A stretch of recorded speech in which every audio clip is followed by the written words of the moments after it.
Boom, boom. This is Ken, everybody. Welcome back to the channel. All right, so we got a little bit more Azur laying on tap today. So we're going to talk a little bit about probably one of the, well, actually, she is the best anti-air combatant in the game. She's always had good anti-air, but she really came into that position after she got the retrofit, which is what we're going to be talking about today. And that's her retrofit, the version of her. She's a UR ultra rare, and you can only get that by doing the retrofit. So let's talk a little bit about San Diego before, what she did during the war, and then we'll talk a little bit about what we got going on in the game as normal. So first of all, she's USS San Diego CL-53. She's an Atlantic class light cruiser. She was commissioned just before the war, so she was actually not around when Pearl Harbor was attacked. She was on the Atlantic when that happened, going through her the shakedown cruise, and then she was moved to the Pacific Theater. She arrived in the Pacific Theater just before, no, I should say just after the attack on Midway. So she was unable to participate in that as she got there right after that, and she came over with Saratoga. So they arrived just after the Battle of Midway. So unfortunately they weren't able to help out much there, but she did take a lot part, and she is one of the most decorated ships of the war as well too, with 18 battle stars. And she was the first Allied ship to enter Tokyo Bay after the surrender of Japan. So she was right up there in the front. And she has always been known as having one of the heaviest aircraft, anti-aircraft broadsides of any warship in World War II. So she really is known for her anti-air in real life, and that is why it carries over into the game. And after her retrofit, she is the best anti-aircraft in the game. You should have her as a staple in every fleet, simply because of the way she can decimate enemy aircraft. You want to protect your backline from any aircraft, and it's very important 12 and 13, because that's when you get a lot of enemy aircraft coming at you, because you're going up against a lot of characters, and she will decimate a lot of those and protect your backline. So she was laid down in the March 27th, 1940, and she was built. She wasn't built in Newport News, like Newport News, Virginia, like Enterprise was. She was actually built by Bethlehem Steel in Quincy, Massachusetts. So just a little bit north there, up there in the New England states. So she was sponsored by Grace Legler Benbow, who was the wife of Percy J. Benbow, who was the mayor of San Diego at the time. And her namesake is from San Diego, California. Of course, that's where they got the namesake from. Okay. So as I said before, after her shakedown in the Chesapeake Bay, they sailed through the Panama Canal. And arrived May 16th of 1942, and she was escorting Saratoga, and they barely missed the Battle of Midway. And now after that, on the 15th, June 15th, she began to escort duty for the Hornet and operations in South Pacific. Okay, so she took part in the invasion of the Solomons at Guadalcanal, and she was present when the Wasp and the Hornet were both sank, so she did have that unfortunate side note there. So she gave anti-aircraft protection for Enterprise in the Battle of Guadalcanal.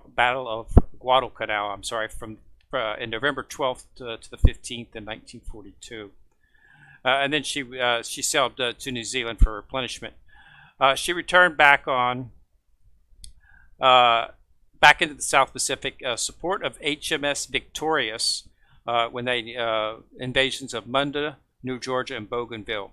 So she actually did, and then on the 5th of November, she joined Saratoga and Princeton and the raids against Rabaul. So she was fighting on the northern part of the Pacific, not down along the bottoms, the bottom islands that were coming up. So she was part of the top thrust. As you know, they had they ended up having they were going to think 3 thrusts. They were going to go up through from the Aleutians that way, and then go through the center, island hopping, and then go down through the bottom, through through all the islands up through into Australia, but they ended up actually just doing 2 thrusts up through the center and up through the bottom. And she actually joined Operation Galvic and the capture of Tarawa in the Gilbert Islands. So she was going up through the center.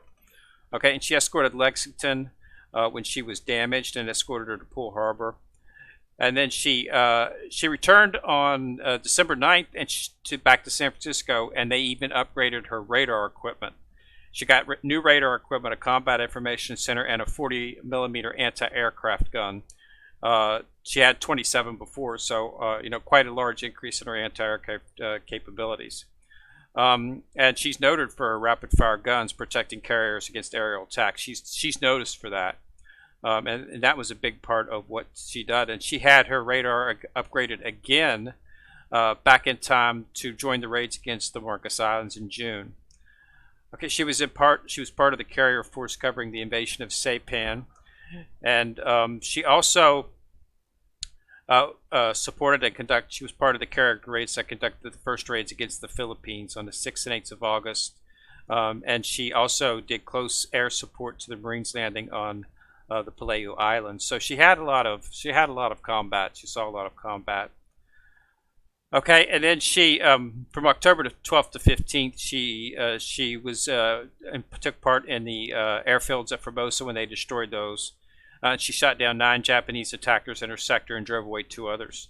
So she did a lot of protection, and she got a lot of this. In fact, they put her. She had a pretty intense job guarding a lot of carriers supporting anti-aircraft for them, and that was important. Okay, and then finally, on January 1945, she entered the South China Sea and participated in attacks on Formosa, Luzon, Indochina, and southern China. The force that struck Okinawa before returning to Uluru for replenishment. Okay, she next participated in carrier operations against the home islands of Japan, the first since the Doolittle raid. So she was part of the task force that initiated the first attacks on the Japan mainlands. The last time that had been was shortly after Pearl Harbor when they had the Doolittle raid in 1942. So, and she finished in February with 2 strikes, with strikes against Iwo Jima. So she was in Iwo Jima as well, too. So on March 1st, San Diego and other crews were detached from the carrier force to bombard Okino-Daijo Islands in support of the landings in Okinawa.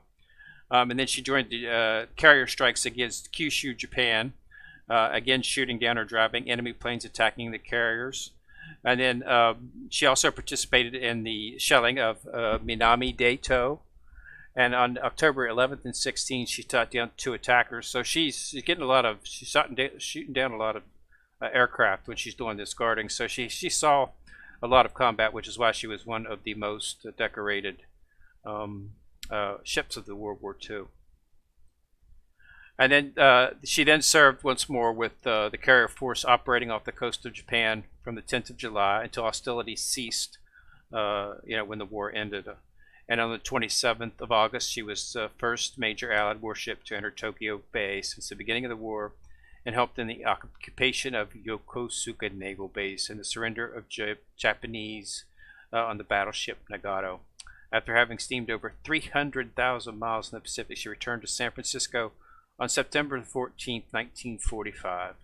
And she operated in Operation Magic Carpet, which was bringing a lot of the American troops home. And she was decommissioned on 1946. So she did not serve much. And then she was then redesignated to another number in 1949, and she participated for another 10 years before she was taken off the register. So this is San Diego right here. This is her retrofitted version. You definitely need to retrofit her. This is what makes her such a powerful attacker in this game. She has the highest anti-air stat of any character in the game, and she is the best at it. So let's take a look at what she's got here. So as you can see, now the retrofit's going to give you something. You're going to get a plus 110 to her anti-air, which is this stat right here. Okay, she got 240 to her health, a plus 45 to her firepower. As these numbers are a little bit different because I also have auxiliary items which are increasing those. But so of this 266 for hit point, of course, 240 was from health. So only the 46 was actually from my equipment. So I'm just giving you the base stats that you get from the reload. And then she got a plus 20 to her reload. Okay. And then she gets a plus 10% to her main gun efficiency, a plus 15% to her anti-air gun efficiency, and she gains a new skill, which we'll talk about here, called Sparkling Battlestar. And then she gains a one main gun mount and a change to her barrage. So she gets quite a bit from the upgrade. And you'll notice the background here has sort of a rainbow effect. That indicates an ultra rare. And I have two of them right now, which are San Diego and Warspite. Both of those became ultra rare after their retrofits. So let's take a look at the gear that she's got. Now I've got, as you can see, this anti-air efficiency is 185%. This is just ridiculous. This is why she decimates enemy planes. I mean, there's nothing that you can do better for that. So that's the highest efficiency and the highest anti-air gun stat in the game. And if when you need to stop anti-enemy aircraft, she is the one to do it. And then she's got a plus 10 on the main gun, so getting up to 115. So she had been a little bit weak in firepower before, but this increase in the main gun efficiency, as well as the plus 10% efficiency, helps bring her back into the realm of having a little bit of power as well, just not for anti-air, which makes her a lot more usable. She's excellent in PvP. So I've got some aircraft detection. I got the high performance L radar on her, to give her another 100. Anything that enters her bubble in anti-air pretty much gets destroyed. So that's why I have her in one of my main fleets.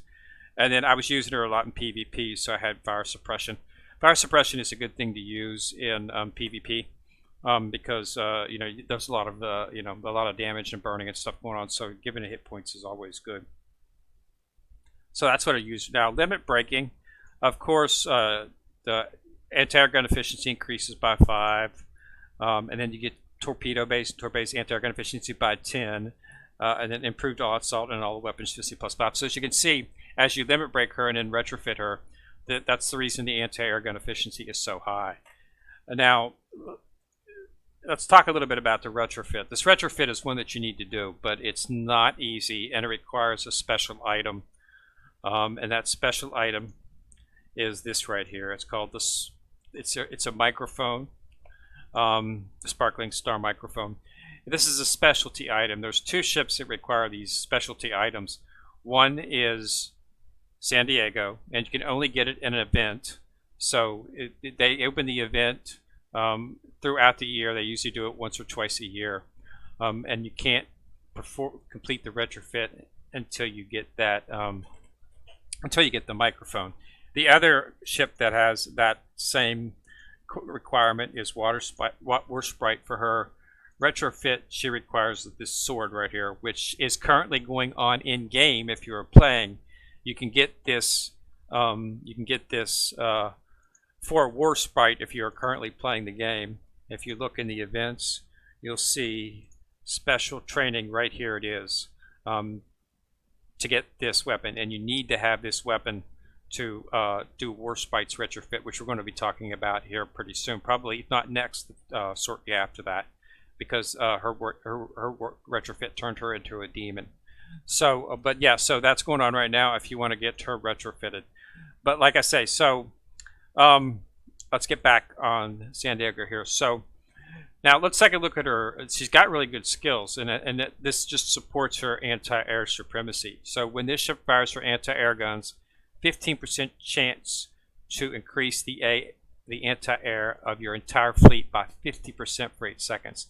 So not only does she destroy the planes to get in her anti-air radius, but she gives a 50% chance for your entire fleet to avoid those ships, the planes as well. They're going to be dropping. So you can see why she's so important in terms of 12 and 13 story mode, which is where they get a lot of anti-air. And this is the skill that is acquired once you get her fully retrofitted. It increases this ship's anti-air by 25%, and then every 20 seconds, 100% chance to fire a special barrage. So the barrage changes shape, and it fans out a little bit more, making it a little bit more devastating in terms of her firepower. So As you can see, she is definitely a top tier ship. You compare her, pairing her with Enterprise, is an excellent choice. She has application in just about any fleet. I mean, if you're running a fleet that lacks anti-air, she's the go-to girl for that. You might not want to use her if you're like running an IGN fleet or if you're running an HMS fleet. But when you get up into levels 12 and 13, you need to have a lot of anti-air or you're not going to last very long.